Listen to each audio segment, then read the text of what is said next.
At the volcano, the mysterious fox introduces himself as Ja, a divine guide chosen by a god.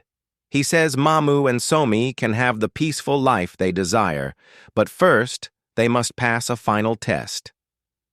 The trial is cruel. Only one of them can live peacefully, while the other must jump into the volcano and suffer forever.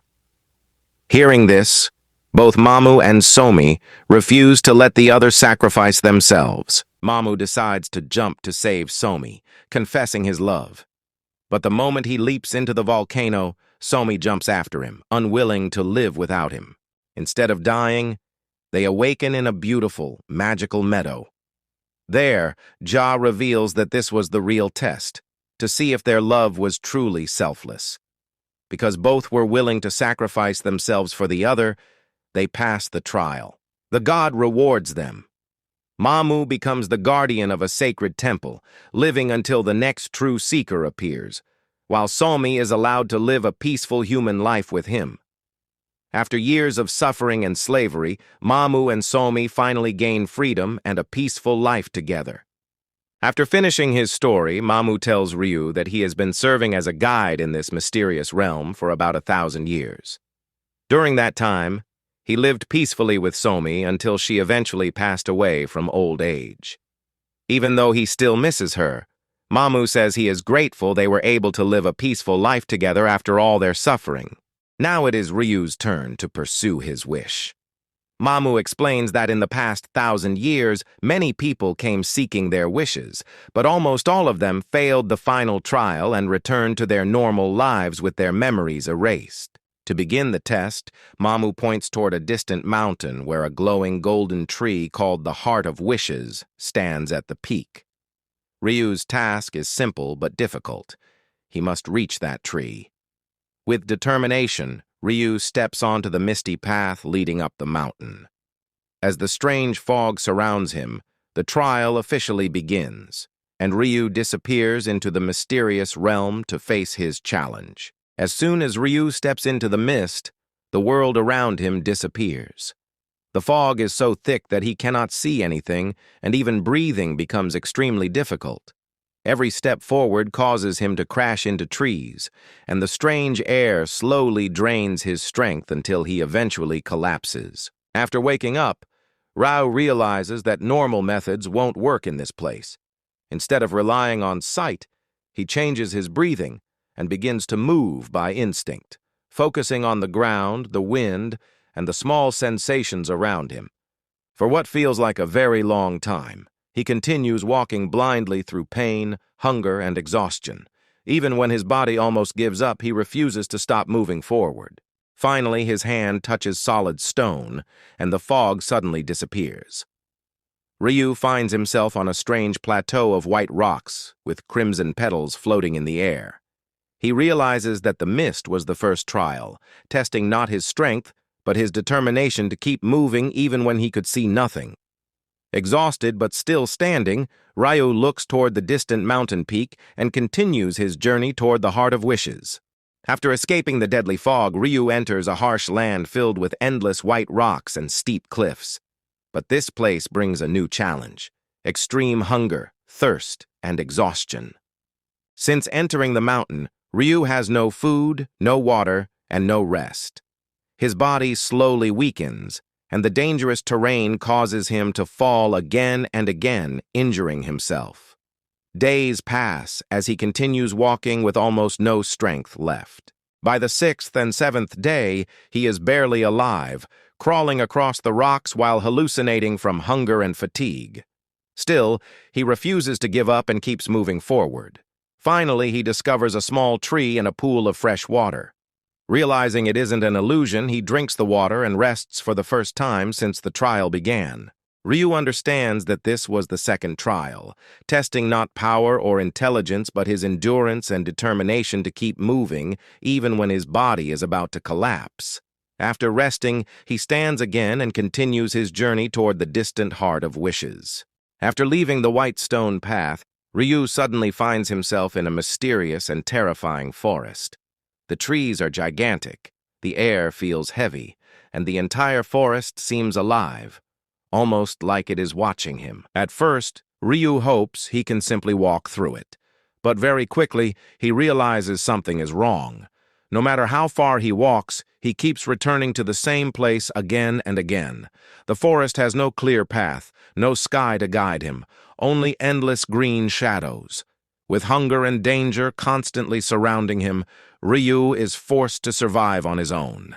He starts hunting strange creatures, setting traps, and learning how to live inside this deadly forest. At night, the real nightmare begins. Poisonous snakes, terrifying insects, and unknown beasts surround his shelter, making every night a fight for survival. During one desperate search for water, Ryu discovers something strange in the forest, a mysterious pool with glowing flowers. These flowers seem to keep the dangerous creatures away. Using this discovery, Ryu slowly adapts to the forest and continues surviving day after day. Time passes, and the forest keeps testing his endurance, but after a long period of survival and struggle, something finally changes in the forest, leading Ryu toward the next stage of his journey.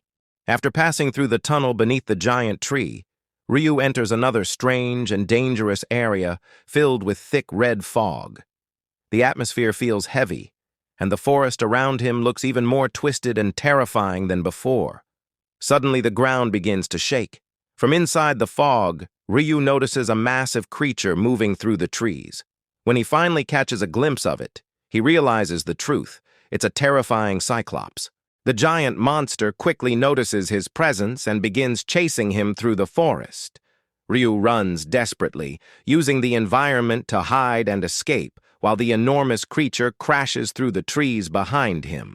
After barely managing to hide and survive the encounter, Ryu realizes something important. If he keeps running forever, the monster will eventually catch him. So instead of fleeing in fear, he makes a new decision. He will carefully observe the creature, learn its behavior, and prepare for the right moment. For the first time since entering this deadly world, Ryu stops thinking only about survival. He begins planning to hunt the monster instead. In this chapter, Ryu decides he will no longer run from the terrifying Cyclops. Instead, he begins carefully studying the monster.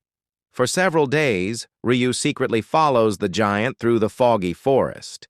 He observes how the creature moves, where it lives, and its weaknesses. During this time, he discovers something important about the monster that could give him a chance to defeat it. Using what he learned, Ryu spends days preparing. He creates traps, weapons, and a careful plan to fight the giant. Everything must be perfect because one mistake could mean death. Soon, the moment arrives when Ryu finally puts his plan into action. The battle becomes extremely dangerous and pushes him to his physical limits. Even though he suffers serious injuries, he refuses to give up. After a brutal struggle, the fourth trial finally comes to an end. Ryu realizes that he has changed. He is no longer just someone trying to survive, but someone strong enough to face the dangers of this world head-on. With that realization, he prepares to continue toward the next challenge waiting ahead. After defeating the Cyclops, Ryu continues climbing toward the mysterious golden tree. But suddenly, the world around him changes again. Without warning, he finds himself in a place that looks exactly like Tokyo. The buildings, roads, and train tracks all look normal. But something is terribly wrong. The entire city is completely empty. There are lights, shops, and food, yet not a single living person anywhere. Ryu searches desperately through the silent city, calling out for anyone who might still be alive. But the more he explores, the more he realizes that this place is filled with nothing but loneliness. While searching for water, he notices something strange about the nearby river. The water is flowing in the wrong direction, as if it is leading somewhere. Following the mysterious river, Ryu eventually discovers a strange path that leads him toward the mountain once again. Pushing through the final obstacle, he finally reaches the peaceful hill where the golden tree stands. There, he reunites with Mamu, who explains that this trial was meant to test something deeper than strength. It was a test of loneliness and mental endurance. a challenge to see whether Ryu could keep moving forward even when the entire world felt empty. Having passed yet another trial, Ryu prepares himself to take the next step toward the golden tree and whatever awaits him beyond. After reaching the top of the hill, Ryu and Mamu enter a quiet cave that leads them to the final place of the mountain. When they come out on the other side, Ryu finally sees the legendary divine tree up close. The tree is enormous and majestic, radiating a powerful presence that feels ancient and alive. Standing before it, Ryu realizes that this is the being that created all the trials he went through. Suddenly, a mysterious voice speaks from the tree itself. It praises Mamu for faithfully serving the sacred trials for 1,000 years and guiding seekers toward this place. The tree then tells Mamu that his long duty has finally ended. After centuries of service, he is finally free to leave this world and return to where his heart belongs. Before leaving, Mamu shares an emotional goodbye with Ryu, thanking him for helping him reach the end of his long journey. With peace in his heart, Mamu disappears in a gentle light, leaving Ryu alone before the divine tree. Now, standing at the foot of the great tree, Ryu realizes that the trials are truly coming to their final stage. After surviving all the trials, Ryu stands before the divine tree, finally healed and whole. Exhausted but alive, he asks about Rose, the one he lost. The tree explains that it cannot bring her back in this world because Earth cannot contain divine power. Instead, the tree tells him that Rose's soul will be reborn in another world, a realm where miracles exist. She will have no memory of him, so Ryu must find her again and win her love anew. This journey will test him as a human, without divine aid. The tree also warns that once he leaves, his existence will vanish from this world. No one will remember him. Accepting this, Ryu resolves to start again, step into the glowing portal, and pursue his love in the new world, leaving the divine tree behind. The chapter marks the transition from trials to a new beginning, where Ryu's journey becomes one of human courage, love, and starting over. The chapter marks the transition from trials to a new beginning, where Ryu's journey becomes one of human courage, love, and starting over. Ryu learns he must wait 18 years until the age of 18 to meet her at the Magic Academy, and he will have no magical powers, only his human heart, determination, and endurance.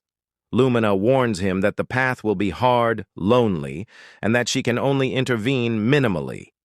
Ryu accepts this challenge wholeheartedly, pledging to find Rose, awaken her memories, and win her love again, no matter how long it takes. The chapter ends with Ryu reborn as a baby in a noble family, beginning a new life in this magical world. Despite the unknown language and strange surroundings, his resolve is unshakable. This is the start of a new adventure, Volume 2, driven by love, endurance, and the promise of reunion. Volume 1 concludes with Ryu surviving all trials, learning about human resilience and love, and stepping into a new world and new life, setting the stage for his quest to reclaim Rose in Volume 2.